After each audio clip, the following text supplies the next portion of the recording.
नमस्कार मो channel Sumitra recipe आप समस्त को बहुत बहुत स्वागत।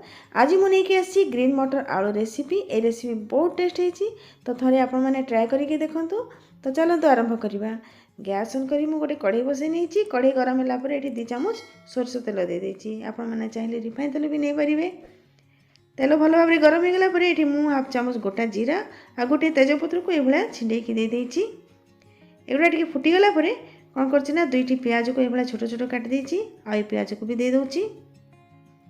पियाज गोल्डन ब्राउन है पर्यंत हमें भाजवा।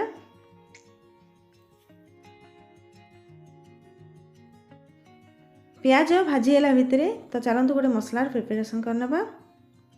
एठी मु कौन करना गोटे चामच धनिया पाउडर नहीं जाइए, हाफ चामच जीरा पाउडर नहीं जाइए, गोटे छोट चामच रे गोटे चामच हलदी पाउडर नहीं जाइए, आउ गोटे चामच काश्मीरी रेड चिली पाउडर नहीं जाइए। आउ ये सब को टिके पानी नहीं कि गोले नौची।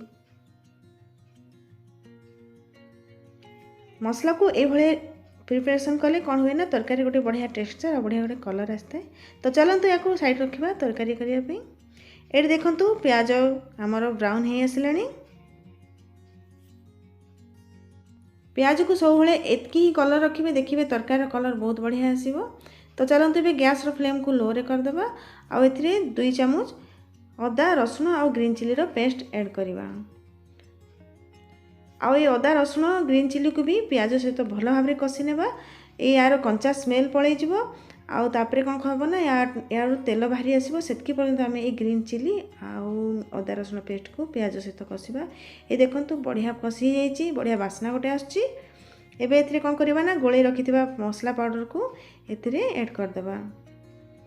आ ये मसला पाउडर भी तेल बाहरी आसला पर्यंत आम ये मसला को भाजवा। चलते एबे 2 मिनिट पई टिके घोड़े नेबा।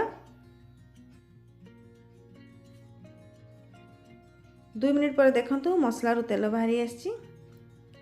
ये मसला को ये टिके घांटी नेबा। आ एथिरे स्वाद अनुसार लूण ऐड करवा। ये लूण को भी मसला सहित मिसई नेबा। एबे एथिरे मु कौन करछि ना 2 कप ग्रीन मटर फ्रेश ग्रीन मटर को पानी रे बतरे नहीं थी। तो ये ग्रीन मटर को ये मसला रे ऐड कर देबा। ये मसला सहित ग्रीन मटर मिक्स कर देबा। आ या को घोड़े नेबा 2 मिनिट पई। गैस रो फ्लेम को लो रे ही रखिबा।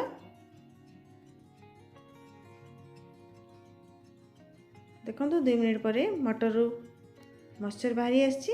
ये लो फ्लेम रे मटर को भाजिले कौन हम ना मटर भल भाव में आमर सीझीज।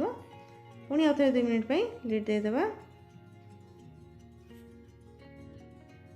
2 मिनिट पर देखंतु मटर बढ़िया से कषि जाइए। आ एथिरु तेल बाहरी आसी। एबे एथिरे कौन करछि ना 2टी बड़ साइज रो आलू को सिझाई नेछि। सिझाई ए भलिया पीसेस रे काटि नेछि। ए आलू को एबे एथिरे ऐड कर देबा। आ मटर सहित भल भाव में मिक्स कर देबा।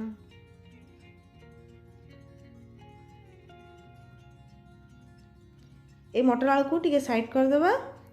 एथिरे कौन करछि ना मु 2टी लाल लाल टमाटर को काटि नेछि। ए भलिया छोट छोट पीसेस रे काटि नेछि। ए टमाटर को भी ऐड कर देबा। आ ये मटर आलू को ए टमाटर ऊपर घोड़े देबा। आउ लो फ्लेम रे 2 मिनिट पई घोड़े देबा। देखिए टमाटर पूरा बढ़िया से मेल्ट हो जिवो। 2 मिनिट पर घोड़नी काढ़ी देखिबा। देखंतु टमाटर बढ़िया मेल्ट हो जाइए। ए टमाटर आलू मटर को पुणी आउथरे टिके कषि नेबा। आउ पुणी आउथरे घोड़नी दे देबा।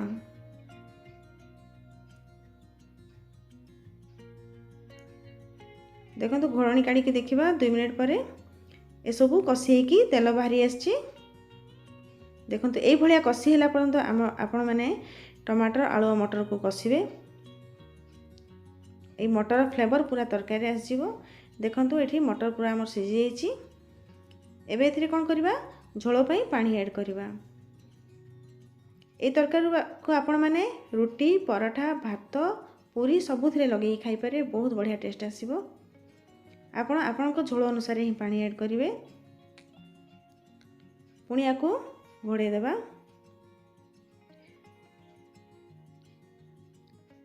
देखंतु तरकारी आम फुटी जाइए। लो फ्लेम रे ही मुझे तरकारी को फुटे देती। देखंतु तरकारी बढ़िया कलर आसी जाइए, बढ़िया टेक्सचर भी आसी। एबे कौन करबा, हाफ चामच गरम मसला ऐड कर देबा।